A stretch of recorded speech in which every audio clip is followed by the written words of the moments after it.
భీమవరంకు డిస్కౌంట్ల పండుగ తెచ్చింది కేకే స్టోర్స్. ధరల్లో చౌక చౌక. KK stores, PP road, Bhimavaram.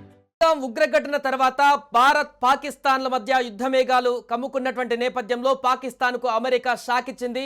Pahalgam ఉగ్రదాడిని తీవ్రంగా ఖండించాలని అమెరికా పాకిస్తాన్కు స్పష్టమైనటువంటి ఆదేశాలు జారీ చేసింది.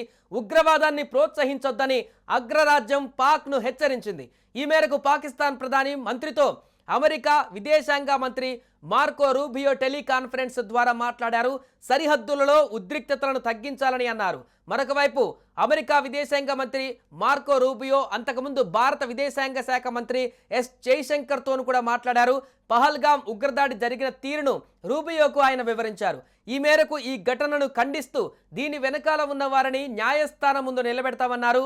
అనంతరం ట్వీట్ ద్వారా తెలియజేశారు జైశంకర్. అమెరికా విదేశాంగ మంత్రి మార్కో రూబియోతో మాట్లాడినట్టుగా చెప్పారు. మరొక వైపు ఈ ఘటనను మార్కో రూబియో తీవ్రంగా ఖండించారు. ఇది ఘోరమైన ఘటనగా అభివర్ణించారు. మృతులకు నివాళులు అర్పిస్తున్నట్లుగా పేర్కొన్నారు. మృతుల కుటుంబ సభ్యులకు తన ప్రగాఢ సానుభూతి ఉంటుందని కూడా అన్నారు. ఉగ్రవాదాన్ని అణిచివేయడంలో భారత్కు తమ వంతు కృషి చేస్తామని తెలిపారు. ఇరు దేశాలు సరిహద్దులలో ఉద్రిక్తతలను తగ్గించుకోవాలని కూడా కోరారు. మరొక వైపు ఇప్పటికే త్రివిధ దళాలతో ప్రధాని నరేంద్ర మోదీ సమావేశం నిర్వహించారు. త్రివిధ దళాలకు ప్రధాని మోదీ పూర్తి స్వేచ్ఛనిచ్చారు. టైం, డేట్ మీరే ఫిక్స్ చేయాలని కూడా ఆదేశాలు ఇచ్చారు.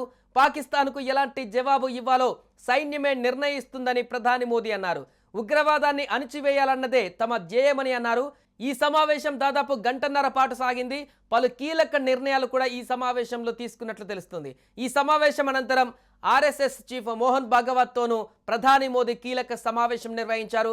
పహల్గామ్ ఉగ్రదాడి అనంతరం నెలకొన్న పరిణామాలపైన ఇరువురు చర్చించుకున్నారు. ఉగ్రవాద అంతానికి తమ సంపూర్ణ సహకారం అందిస్తామని మోహన్ భాగవత్ ప్రధాని మోదీకి హామీ ఇచ్చినట్టుగా తెలుస్తుంది. మరోవైపు పహల్గామ్ ఉగ్రదాడి ఎన్ఐఏ దర్యాప్తు ముమ్మరం చేసింది. తాజాగా లభించినటువంటి 2 కీలక వీడియోలను ఆధారంగా ఉగ్రదాడిని ఎన్ఐఏ విశ్లేషిస్తుంది.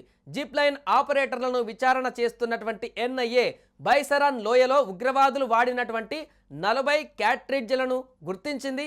ఈ మేరకు విచారణను ముమ్మరం చేసింది. మరోవైపు భారత్ ఈరోజో రేపో తమపై యుద్ధం చేసేందుకు సిద్ధమవుతుందని సమాచార మంత్రి అతుల్లా తరార్ ఇటీవలే వ్యాఖ్యానించారు. పాకిస్తాన్కు సంబంధించిన వ్యక్తి. అయితే భారత్ ఈరోజు రాత్రికి దాయాది దేశం పైన సర్జికల్ స్ట్రైక్ మొదలుపెట్టబోతున్నట్లు తెలుస్తుంది. మే 2న ప్రధాని మోదీ భారత జాతిని ఉద్దేశించి సందేశాన్ని ఇవ్వనున్నారని కూడా ఒక సమాచారం తెలుస్తుంది. ఇప్పటికే కఠినమైన చర్యలలో భాగంగా పాకిస్తాన్ను ఆర్థికంగా కోలుకోలేని దెబ్బతీస్తున్నటువంటి భారత ప్రభుత్వం సింధు జలాల రద్దుతో పాటు వీసాల రద్దు, అటారీ వాఘా బోర్డర్ మూసివేత కారణంగా పాకిస్తాన్ ఆర్థిక వ్యవస్థ కుప్పకూలింది. పాకిస్తాన్ ప్రజలు తీవ్ర ఇబ్బందులు పడుతున్నారు. అతి కొద్ది రోజుల్లోనే ఆ దేశంలో ఆర్థిక మాంద్యంలో కొట్టుమిట్టాడుతుందని ఆర్థిక నిపుణులు హెచ్చరిస్తున్నారు. సుమన్ టీవీలో మీ పర్సనల్ అండ్ బిజినెస్ ప్రమోషన్స్ కోసం కింది నెంబర్కి కాంటాక్ట్ చేయండి.